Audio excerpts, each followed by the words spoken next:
Shalom. I'd like to start off by giving all praise, honor, and glory to Yahweh, by Hashem, Yahweh Shai, by Hashem Rakakwadash. Double honors to the apostles and the elders of Great Millstone who rule well.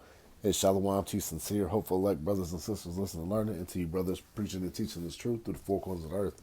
This is the brother Nathan, come out of the GMS Indianapolis camp. Coming back with a quick one through the spirit.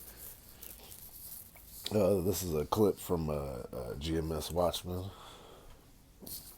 And yeah, I'm just going to play the video and get a scripture or two, and we'll close this one out. But anyways, it's about the digital ID and the, like I said, that push towards the charagma, the MOT to the B. All right, as we're entering in, as we are in the end times. The beginning of the end was what, when Yahweh Shai got put to death on the cross. And now we're at the end of the end, as we're seeing the prophecies unfold, and we're getting down to the nitty gritty, where we're seeing what the famine of the word starting to take place. We're looking at World War III on the horizon, and then we're seeing the MOT to the B, which is that ultimate temptation.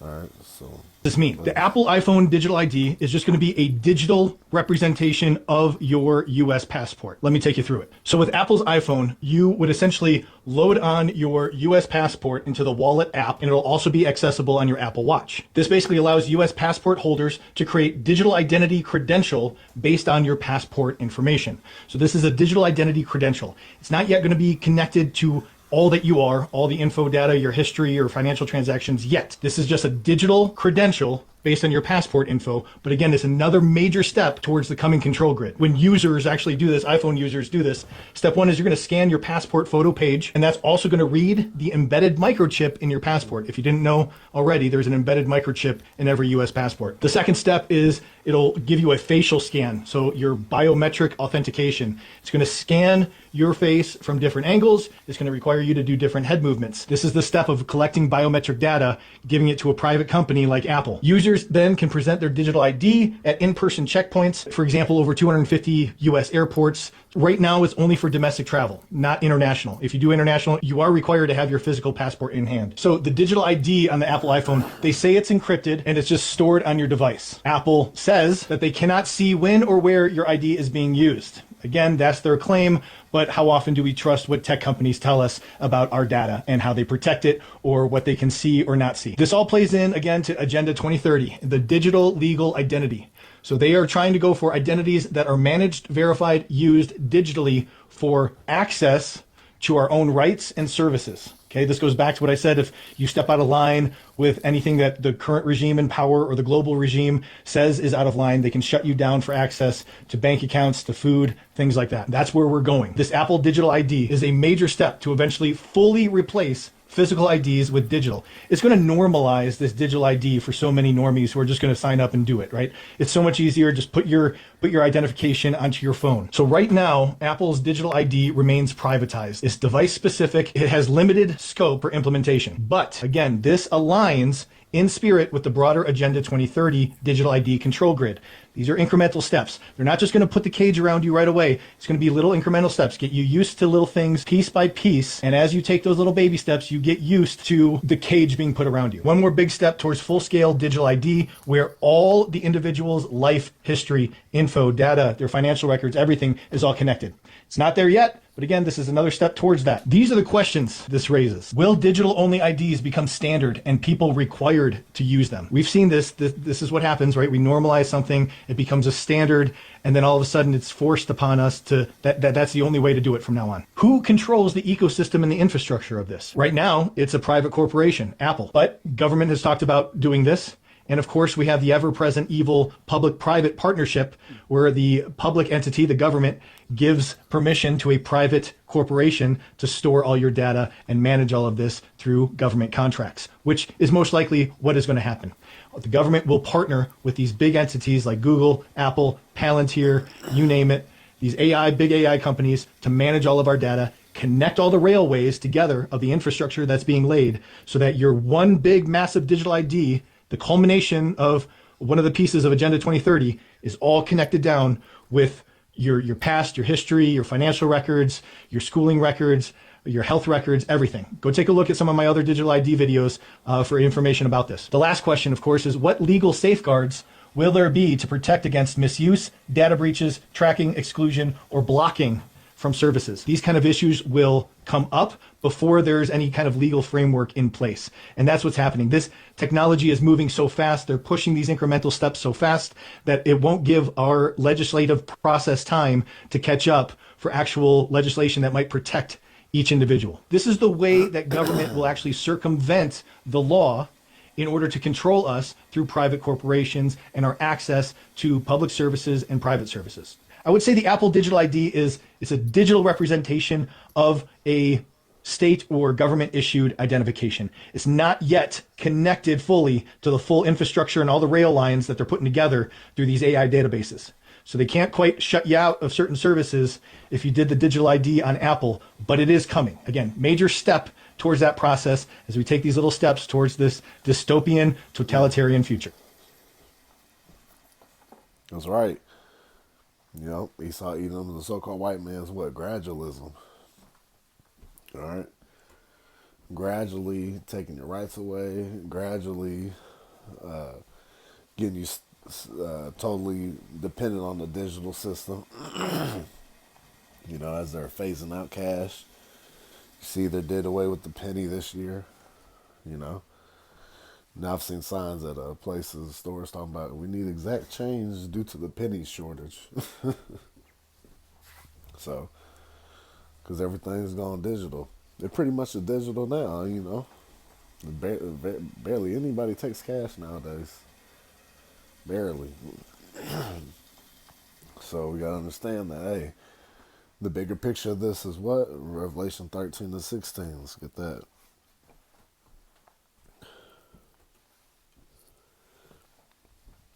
This is Revelation chapter 13, verse 16.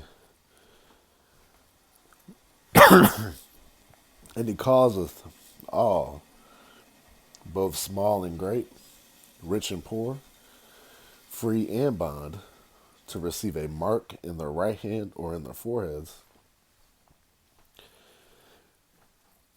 Let's see, and he calls us, right? All right, how's he going to cause it? By what? Making things not available to you. Like, you won't be able to function in society without this charagma, this C-hip. All right, it is the RFID micro C-hip. Okay? It's in verse 17. And that no man might buy or sell, save he that had the mark or the name of the beast or the number of his name. I'm going to go into that word mark.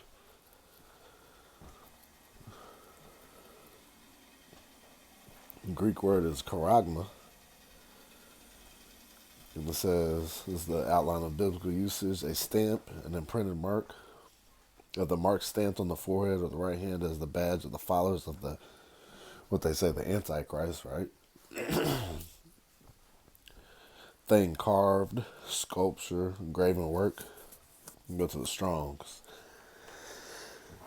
This is a scratch or etching, i.e. stamp, as a badge of servitude, or sculptured figure, statue, graven, mark. Yeah, because this is a physical thing. All right, that's going to go under your skin. And we've seen the examples, because just like in Switzerland, you got a lot about, there's thousands of people that are already utilizing this technology, all right, in everyday life, from unlocking their doors to their house, their car, starting the cars up, buying and selling, all on this chip. Okay, and that's just what it's about. All right, that's what they want, because then they got total control. Then they'll be able to cut you off financially. Like you've seen these big tech companies are making the moves quickly, which really that's the Lord just speeding things up as we're entering to the end of the end. All right, they're ready to. You have to choose between who you're gonna serve, Yahweh Shem Shai or Esau Edom, the so-called white man. Bear with me, Slocky. It's like Matthew the 24th chapter. Matthew the 6th chapter talks about what no man can serve two masters. You either love one or you hate the other, right? So you're not anybody that takes this mark. All right, you done bow down to the devil himself, man. All right, you're gonna be destroyed for it. When you look at the root word of charagma, you got charax, right? Which is a pale or stake or palisade. The Strong's says, sharpened to a point akin to G1125, through the idea of scratching a stake, i.e., by implication, a palisade. And that's the what? The charax is the insertion system. All right, to put the chip in. All right, just like a awl back in the ancient days where you get it through your ear to show you and be tagged and say who you belong to, who's your master, right?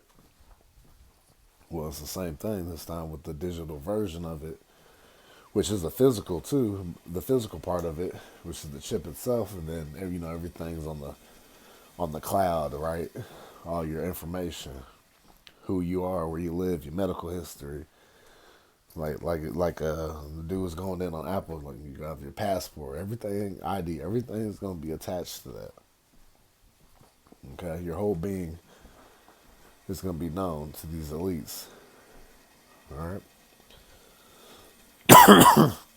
we'll be able to see all the transactions, and that's going to line up too, and tie into what that UBI, the Universal Basic Income, where everybody's going to have the same amount of money to spend, no matter what you do, from a doctor to a damn janitor. Everybody's going to be making the same. That's the dystopian lifestyle that Esau, the so-called white man, wants you to live, man. While him and his elite partners, guess what? They really live and have you in perpetual slavery. Okay? Worse than what it is. But we know the Lord's going to step in and ruin his party. Because when you go to the root word of Croxon, you get grapho, right? It says to write with reference to the form of the letters.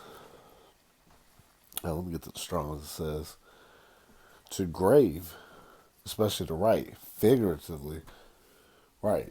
It's going to be engraved in you. Okay? Now let's go back. And we're going to read it again, and we're going to read all the way down to 18.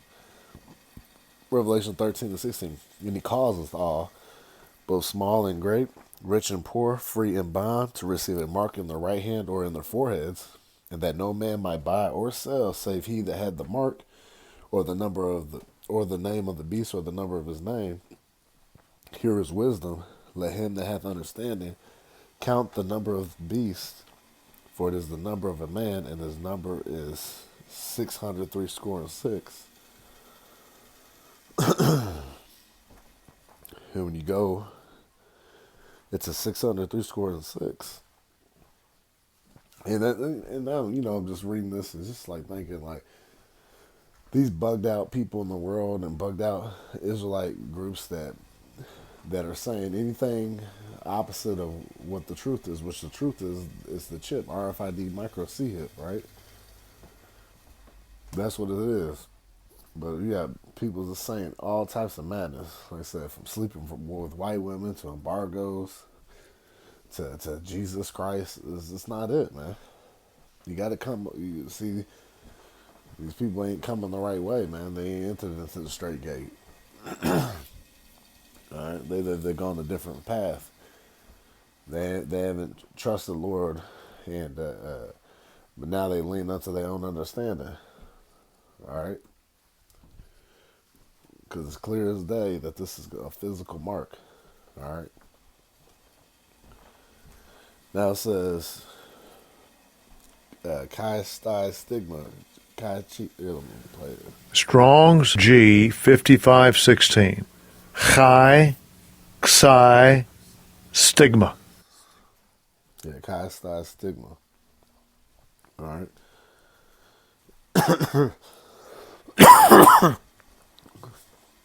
And it says and go to the Greek of the stigma, right? It says, here's a biblical outline. It says, a mark pricked in or branded upon the body. To ancient Oriental usage, slaves and soldiers bore the name or the stamp of their master or commander, branded or pricked, cut, in parentheses, into their bodies to indicate what master or general they belonged to. And there were even some devotees who stamped themselves in this way with the token of their gods. Strong's definition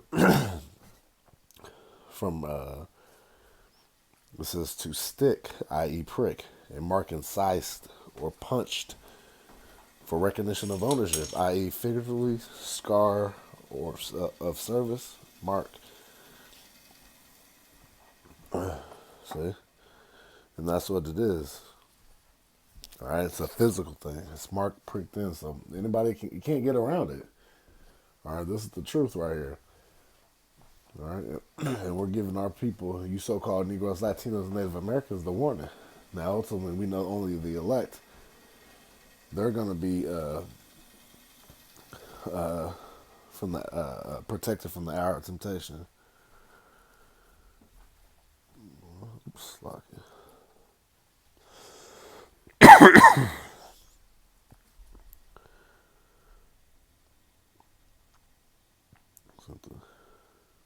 Revelation 3:10.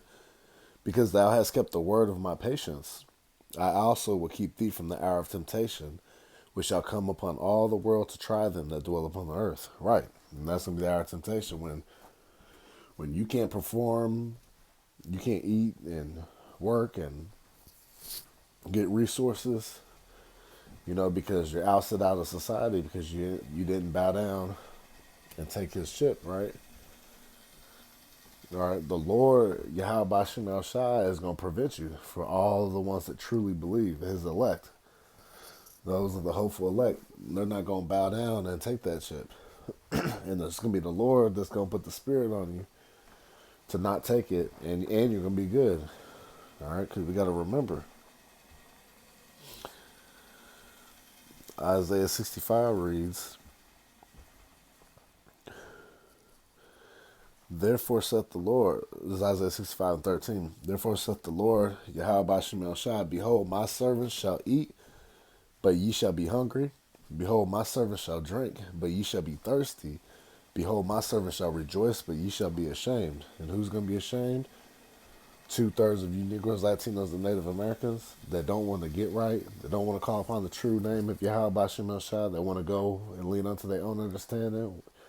You want to do your own thing. You want to make it on this side. You want to sell out for the bullshit riches on this side, where moth and rust do corrupt. You don't you don't want to be patient, and you don't want to continue to suffer on this side for Yahweh Bashim El Shai. You don't want to bear your cross. All right, you don't want to take on the afflictions of Yahweh Shai here. Well, guess what? You're gonna eat a fucking nuclear missile, man, or many other plagues. Get caught with a pestilence, teeth of wild beasts, you name it. The Lord has an infinite ways to take you up out of here. Okay, and remember, all those that loved His law, right? When they yet liberty, but despise it, He said, "What? The same shall know it after death by pain." Right, 2 Ezra 9 chapter. All right, for not giving a damn about Yahweh Bashim El Shai, and you wanted to fill your own belly for lucre, filthy lucre's sake. You wanted to get the bag now. You're tired of laboring. You know, you guys are like talking about you so-called Hebrew Israelites, right? You're like Cypher off of the Matrix. You got tired of the fight, which you were never meant to finish it in the first place. So the Lord is exposing everybody that doesn't truly want to serve Yahweh Bashim El Shai. So we see, hey, the time is drawing nigh. All right, the Lord is showing who's His elect and who's His men. And we pray to Yahweh Bashim El Shai that He keeps us, man, in the hour of temptation, that He keeps us in the day of destruction. Okay? So with that, I pray this is edifying to the elect, and I'd like to give all praise, honor, and glory to Yahweh, by Hashem, Yahweh Shai, by Hashem, Rakakwadash. Double honors to the apostles and elders, a great millstone who rule well.